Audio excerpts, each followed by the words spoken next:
नमस्कार, स्वागत है आपका। आप देख रहे हैं 33 जिले 33 खबर। मैं हूं आपके साथ संजय यादव। खबरों की शुरुआत करते हैं अलवर के रामगढ़ से। बड़ी खबर इस वक्त आ रही जहां पर रामगढ़ थाना क्षेत्र में एसीबी ने बड़ी कार्रवाई को अंजाम दिया है। 50,000 की रिश्वत के साथ तहसीलदार के रीडर को रंगे हाथों गिरफ्तार किया है और इसके अलावा आरोपी की रैक से 78,500 रुपए भी बरामद किए गए। एसीबी के एएसपी विजय पाल सिंह ने बताया कि रामगढ़ थाना अंतर्गत मिलकपुर निवासी अश्विनी शर्मा ने 1 जून को शिकायत दर्ज करवाई थी कि तहसीलदार और उसका रीडर नामांतरण की एवज में 1.5 लाख रुपए मांग रहे हैं। पीड़ित ने बताया कि उसके द्वारा तहसीलदार के रीडर प्रवीण सैनी को 93,500 रुपए पहले दिए जा चुके हैं और बाकी रकम के लिए बिना नामांतरण दर्ज नहीं करवाए जाने की बात कही है। इस पर एसीबी ने शिकायत का सत्यापन करवाया और आज इस बड़ी कार्रवाई को अंजाम दे दिया है।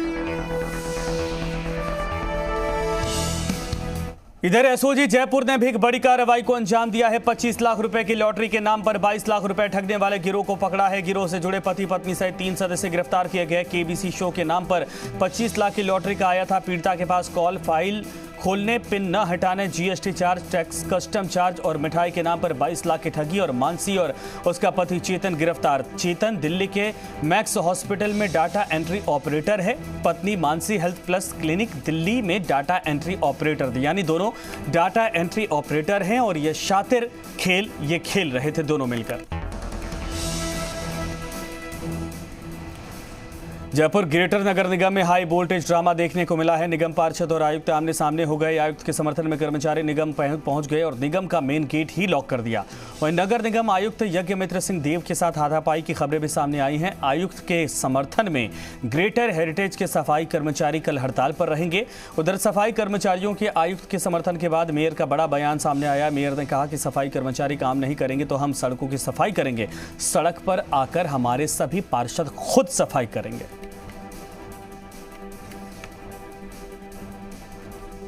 मौजूद है, इनसे बातचीत करेंगे कि आखिरकार हुआ क्या। मैडम, इतना हंगामा क्यों बरपा है यहाँ पर? देखिए, जयपुर ग्रेटर में 2 दिन से सफाई व्यवस्था, डोर टू डोर कचरा संग्रहण जो है वो लोग बीवीजी कंपनी जो है वो हड़ताल करके बैठे हुए हैं और अचानक से हड़ताल कर दी उन्होंने। हड़ताल करने के बाद में आज मैं जो है वैकल्पिक व्यवस्था के लिए मैंने हाथों हाथ लेटर लिख दिया कि जयपुर को मैं सड़ने नहीं दूंगी, जयपुर ग्रेटर में कचरा इकट्ठा नहीं होने दूंगी। उसके लिए मैं यहाँ आकर मैंने कहा भाई वैकल्पिक व्यवस्था की तैयारी करो। तो जब वैकल्पिक व्यवस्था की तैयारी के लिए 5 बजे कमिश्नर साहब ने सभी डीसीज का टाइम दिया हमें कि 5 बजे, तो मैंने कहा हम लोग 5 बजे तक यहीं बैठेंगे, आप सारे डीसीज को बुला लो। तो सभी डीसीज को बुलाया और उसके बाद में ये सब क्यों किया है इसका हमें नहीं पता, पर ये कहीं धक्का मुक्की का भी आरोप लगा रहे हैं। देखिए, ये सस्ती लोकप्रियता के लिए कर रहे हैं, बिल्कुल सस्ती लोकप्रियता के लिए इस तरह का स्टैंड ले रहे हैं। ऐसा कुछ भी नहीं हुआ है। सभी वहाँ बाहर गार्ड भी मौजूद थे। ये रहे गार्ड आपके सामने, ये रहे गार्ड, देखिए आपके सामने ये गार्ड है। सस्पेंड किया गया है? अब मेरे को नहीं पता है, मैंने ऑर्डर नहीं देखा है। कोई इश्यू क्रिएट कर रहे हैं, कोई अगर इश्यू इस तरह का क्रिएट कर रहे हैं, जानबूझकर क्रिएट किया जा रहा है तो ये तो गलत है। और देखिए, बड़ा बयान यहाँ पर दिया गया है साफ तौर पर। और जो 3 जो है जो कह सकते हैं होमगार्ड, उन्हें भी यहाँ पर सस्पेंड किया गया है। बुला के इसका सम्यक निर्णय कर लेवे, तो उनके द्वारा बहुत असभ्य भाषा का मेरे साथ इस्तेमाल किया गया। 3:45 बजे मुझे एक वीसी वहाँ कलेक्ट्रेट में कोरोना कंट्रोल की बैठक में जाना था। जब मैंने उसका हवाला दिया और मैं उनके अंदर वाले कमरे से निकल के उनके चैम्बर में आया तो एक पार्षद ने गेट पे पैर लगा के और रास्ता बंद कर दिया। राज्यपाल कलराज मिश्र ने मुख्यमंत्री अशोक गहलोत को पत्र लिखकर कोविड के जीवन रक्षक टीके की बर्बादी के संबंध में प्रकाशित समाचारों की ओर ध्यान देते हुए मामले की उच्च स्तरीय जांच करवाने के निर्देश दिए हैं। उन्होंने राज्य सरकार को प्रदेश में इस प्रकार की घटना की पुनरावृत्ति को रोकी जाने के लिए प्रभावी कार्य योजना तैयार कर टीके के प्रत्येक डोज को एक एक व्यक्ति का रक्षा कवच समझकर उसका सदुपयोग करने की दिशा में कार्रवाई करने को कहा है। मिश्र ने कोविड-19 वैश्विक महामारी के चलते उत्पन्न राष्ट्रव्यापी विपदा के इस काल में नागरिकों के जीवन को बचाने के लिए वैक्सीन को ही एकमात्र सटीक उपाय बताते हुए कहा कि केंद्र और राज्य सरकार द्वारा अधिक से अधिक लोगों का टीकाकरण करवाने के लिए सराहनीय प्रयास किए जा रहे हैं, लेकिन जीवन रक्षक टीके ही बर्बादी के संबंध में राजस्थान में टीके की बर्बादी के अंतर्गत प्रदेश के 35 सेंटरों के कमरे में मिली 500 वॉयल, जिनमें 2500 से भी ज्यादा डोज थी, का समाचार गंभीर चिंता का विषय है। उन्होंने इस संबंध में राज्य सरकार स्तर पर प्रभावी कार्य किए जाने और प्रकरण से संबंध में की जाने वाली कार्रवाई से उन्हें यथाशीघ्र अवगत करवाने का भी आग्रह किया है। फ्री वैक्सीनेशन की मांग को लेकर कांग्रेस की ओर से आज प्रदेश भर में राष्ट्रपति के नाम कलेक्टर को ज्ञापन सौंपा गया। प्रदेश कांग्रेस अध्यक्ष गोविंद सिंह डोटासरा ने राज्यपाल कलराज मिश्र को राजभवन में राष्ट्रपति के नाम ज्ञापन सौंपा। डोटासरा ने फ्री वैक्सीनेशन को लेकर यहां 18 से ज्यादा उम्र के लोगों का बोझ राज्य सरकारों पर छोड़ा है। केंद्र सरकार वैक्सीनेशन के मामले पर फेल साबित हुई है। इस वैक्सीन के पैसे में भी केंद्र सरकार 150 में लेगी, राज्यों को 300 प्लस जीएसटी और 400 प्लस जीएसटी, प्राइवेट को 600 प्लस जीएसटी। मैं समझता हूं कि केंद्र की जो वैक्सीन देने की नीति थी वो पूरी तरीके से उस नीति में विफल हुए। हमारी पार्टी की मांग है कि तमाम लोगों को वैक्सीन फ्री उपलब्ध कराई जाए और इसी को लेकर के हमने आज ज्ञापन दिया। और खबर भरतपुर से है, जहां पर मुख्य सचेतक महेश जोशी का केंद्र पर हमला। प्रेस वार्ता में महेश जोशी ने साधा केंद्र पर निशाना। वैक्सीनेशन को लेकर केंद्र पर बोला हमला। केंद्र की गलत नीतियों से वैक्सीनेशन प्रभावित हो रहा है और हर राज्य के लिए अलग अलग नीति। 18 से 45 वाले युवाओं के वैक्सीनेशन से केंद्र ने झाड़ा पल्ला, जबकि एक देश में सबके लिए फ्री वैक्सीनेशन होना चाहिए। एक देश एक दाम एक नीति पर करना चाहिए काम। विदेशों को निर्यात से पहले देश को वैक्सीनेट करें। वैक्सीन ही है कोरोना से बचाव का हथियार। 200 जो विधायक निवास बनाए जा रहे हैं वो बहुत बड़ी आवश्यकता है। इसलिए आवश्यकता है कि अगर वो विधायक निवास बन जाएंगे तो जो मकान भत्ता जो हाउस रेंट जो दिया जाता है विधायक को वो नहीं देना पड़ेगा। वो मूलभूत जो विधानसभा की जो आवश्यकताएं हैं, विधायकों की जो आवश्यकता है, उसके लिए उपयोग किया जा रहा है।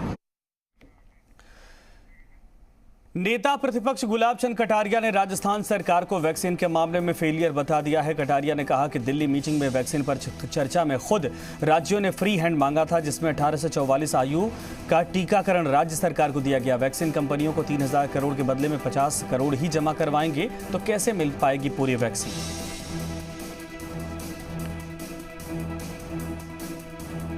बवेला किसका है? 18 से 44 साल। ये जुम्मे किसके था? राज्य सरकारों के। ग्लोबल टेंडर किसने किए? आपने किया। स्वाधीनता किसने मांगी? आपने मांगी।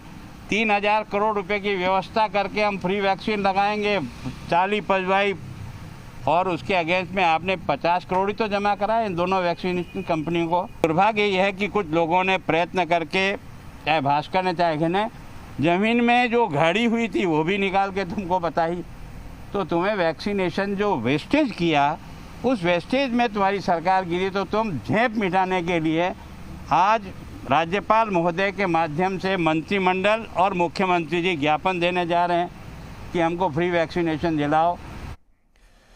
यूडीएच मंत्री शांति धारीवाल गृहनगर कोटा के दौरे पर है। धारीवाल ने कोटा आते ही विकास के मेगा प्रोजेक्ट का निरीक्षण शुरू कर दिया है। कोटा पहुंचे धारीवाल ने चंबल रिवर फ्रंट का निरीक्षण किया और इस दौरान कोटा कलेक्टर उज्जवल राठौड़ के अलावा आर्किटेक्ट अनूप भरतरिया, यूआईटी सचिव राजेश जोशी, यूआईटी में विशेषाधिकारी डॉक्टर आर.डी. मीणा समेत अभियंताओं की फौज भी धारीवाल के साथ मौजूद रही।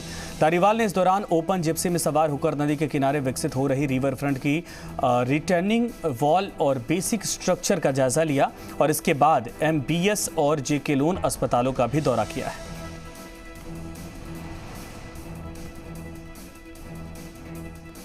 खबर टोंक से है, जहां पर आज हम राजस्थान के एक ऐसे विधायक की तस्वीरें आपको दिखाने जा रहे हैं जिसने लंबे समय तक राजस्थान में पुलिस मुखिया की जिम्मेदारी संभाली। कई जिले में SP रहे और सेवानिवृत्त होने के बाद सांसद चुने गए। इसके बाद टोंक जिले के देवली उनियारा विधानसभा क्षेत्र से विधायक चुने गए। अब तक आप समझ गए होंगे और नहीं समझे तो हम आपको बताते हैं। ये हैं हरीश मीणा, जिनके इन दिनों गांधीगिरी की तस्वीरें खूब वायरल हो रही हैं, जिसके चलते क्षेत्र की जनता में लोकप्रिय भी हो रहे हैं। चर्चा तो यहां तक है कि इन तस्वीरों से इन दिनों मुख्यमंत्री गहलोत तक DGP साहब कहकर कई बार पीठ थपथपा चुके हैं।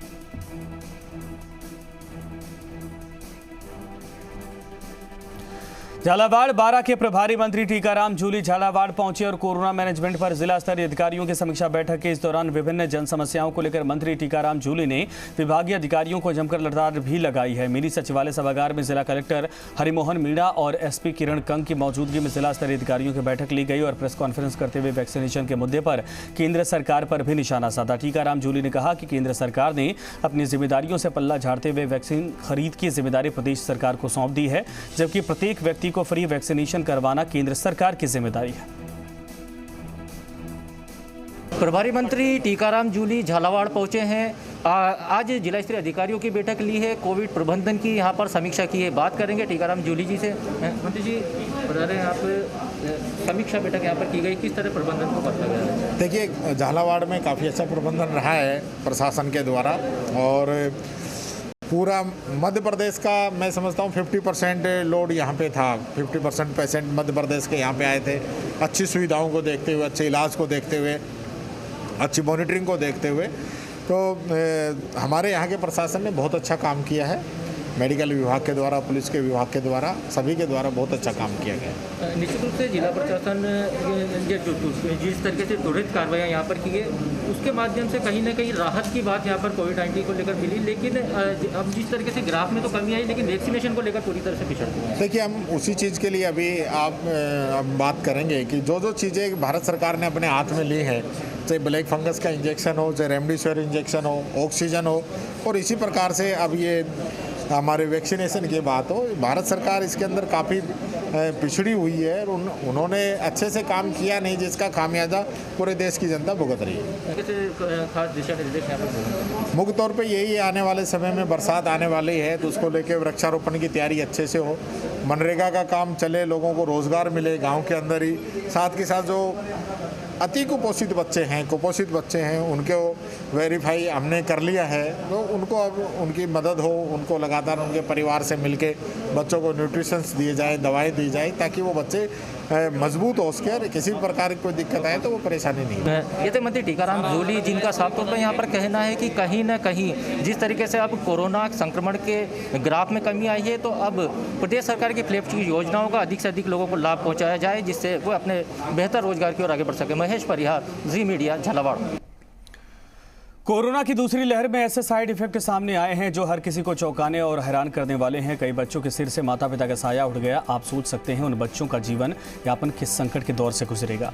प्रदेश भर में ऐसे दर्जनों मामले सर्वे रिपोर्ट में सामने आ चुके हैं जहां पर माता पिता कोविड संक्रमण के चलते हमेशा के लिए मौत की नींद सो गए, तो वहीं उनके बच्चे यतीम हो गए।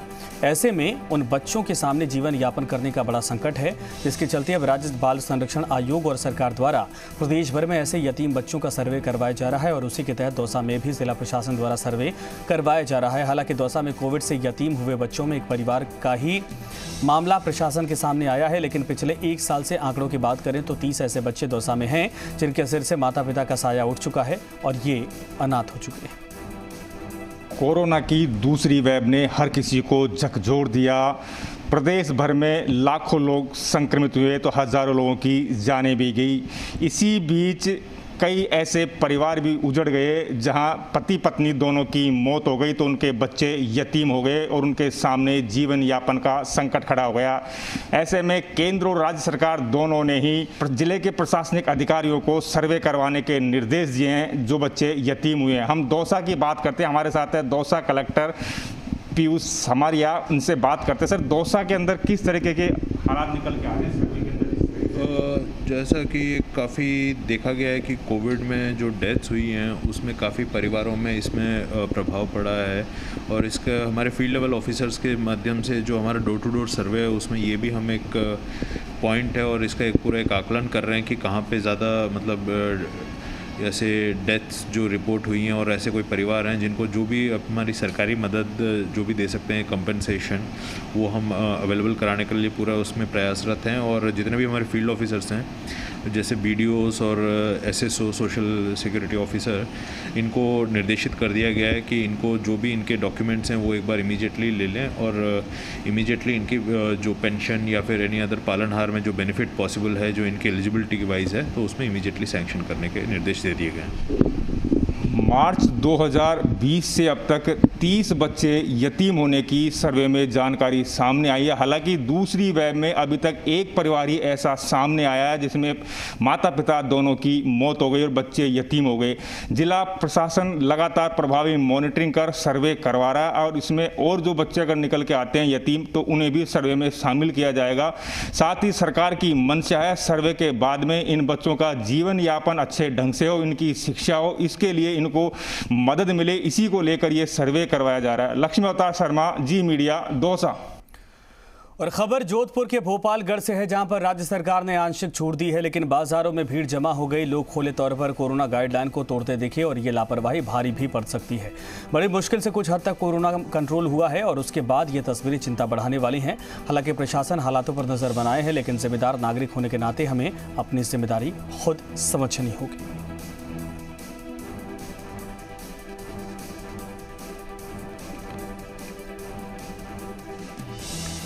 टोंक शहर में मिनी अनलॉक के दौरान सोशल डिस्टेंसिंग की धज्जियां उड़ती नजर आ रही हैं। बाजार 11 बजे तक खुले लेकिन बाजार में भीड़ ज्यादा होने के चलते लोग सरकारी गाइडलाइन का पालन नहीं कर रहे। एक तरफ व्यापारी समय बढ़ाने की मांग कर रहे हैं, वहीं दूसरी तरफ बाजार में भीड़ को देखकर कोरोना संक्रमण का खतरा बना हुआ है। दूसरी लहर में कोरोना के मामले कम होने के बाद सरकार ने अनलॉक किया, लेकिन संक्रमण के इस काल में लोगों की लापरवाही देखने को मिल रही है। ये लापरवाही कहीं भारी ना पड़ जाए।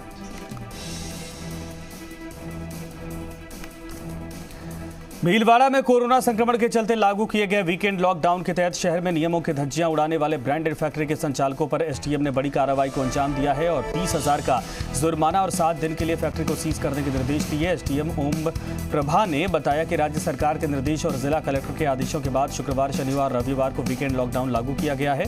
लॉकडाउन की गाइडलाइन भी जिला कलेक्टर द्वारा जारी की गई थी। उसके तहत आज शुक्रवार को दोपहर 12 बजे से ही वीकेंड लॉकडाउन प्रभावी रहेगा। ऐसे में लॉकडाउन के नियमों की अवहेलना करते हुए चित्तौड़ रोड पर ब्रांडेड फैक्ट्री द्वारा फैक्ट्री का संचालन किया जा रहा था और नियमों को के विपरीत भीड़ को एकत्रित कर व्यापार संचालित था। हमें जानकारी मिली थी कि चित्तौड़ रोड पे ब्रांडेड फैक्ट्री में अभी भी लोग शॉपिंग कर रहे हैं। ये वातानुकूलित भी है और 12 बजे के बाद इस टाइम तक इनको ओपन रखना बिल्कुल हमने इसमें तुरंत एक्शन लिया और यहाँ आके हमें भी यहाँ आने पे यहाँ ग्राहक मिले हैं खरीदारी करते हुए और ये दोपहर को 3 बजे की बात है। तो सख्त कार्रवाई की गई है, इसको सीज़ किया गया है और 20,000 रुपये का जुर्माना आरोपित किया गया। झुंझुनू में अभी तक अनलॉक की गाइडलाइन लागू नहीं की गई है। कलेक्टर यूडी खान ने अभी भी दुकानों को खोलने की अनुमति नहीं दी है क्योंकि कलेक्टर का कहना है कि जिले में कोरोना पॉजिटिव रेट 10% से ज़्यादा है।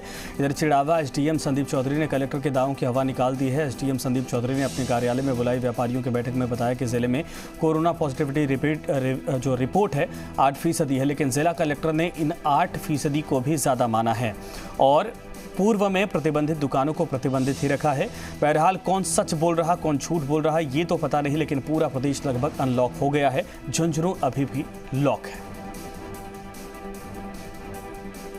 कुछ कंफ्यूजन था अपने व्यापारियों में कि स्टेट गवर्नमेंट के ऑर्डर्स फॉलो किए जाएंगे या कलेक्टर साहब ने जो ऑर्डर पारित किए गए हैं तो वो क्लैरिफिकेशन इनको देने के लिए ये मीटिंग कॉल करेंगे। एज सच कोई गाइडलाइंस है नहीं। 8 तारीख को संभावना है कि लगभग पूरा लॉकडाउन लिफ्ट हो जाएगा, पर ये तो 8 तारीख के उपरांत ही पता लग पाएगा कि क्या डिसीजन होता है स्टेट लेवल पे। पोस्ट कोविड के दौरान लोगों के लंग्स की दिक्कतें काफ़ी सामने आ रही हैं। राजधानी जयपुर में फिजियोथेरेपी के अलग अलग कॉलेज से जुड़े छात्र छात्राएं अलग अलग क्षेत्रों में जाकर अभियान चला रहे हैं, जिसमें वो लोगों को लंग्स मजबूत रखने के लिए प्रेरित कर रहे हैं। दरअसल सांस की क्षमता को जांचने और बढ़ाने में 3 वॉल्व स्पायरोमीटर का इस्तेमाल भी कारगर है, जिसे लेकर ये स्टूडेंट जागरूकता बढ़ा रहे हैं। स्पायरोमीटर में एक पाइप होता है और 3 प्लास्टिक की हल्की वॉल्व। पाइप में फूंक मारनी होती है। अगर किसी के फूंकने से तीनों वॉल्व ऊपर उठ जाती हैं तो समझे उनके फेफड़ों की क्षमता अच्छी है। अगर 2 बॉल उठ रही हैं तो क्षमता कुछ कम है। अगर एक ही उठ रही है तो उन्हें अपनी क्षमता को बढ़ाने की आवश्यकता है। इस मशीन का इस्तेमाल दिन में 2 से 3 बार कर सकते हैं। ये जयपुर युवा फिजियोथेरेपिस्ट के द्वारा एक अच्छा अभियान चलाया गया है। मैं सारी युवा टीम को, अजय जी को और इनकी टीम को बहुत धन्यवाद देता हूँ। इसमें स्पायरोमीटर के माध्यम से हम घर बैठे हमारे लंग्स की कैपेसिटी और हमारे लंग्स पर कोरोना का कितना प्रभाव पड़ा है या नहीं पड़ा, इसको हम जांच सकते हैं। ब्लैक फंगस की दवाइयों को लेकर कार्रवाई। जयपुर के लिए चिरायू हॉस्पिटल में मिली अनियमितताएं और औषधि नियंत्रक राजा राम शर्मा की अगुवाई में कार्रवाई को अंजाम दिया गया है, जिसमें लाइजोमल एम्फोटरइसिन बी जिसकी कीमत लगभग 5200 रुपये से 68 रुपये के बीच है और इमल्शन एम्फोटरइसिन बी जिसकी MRP 1950 रुपये है।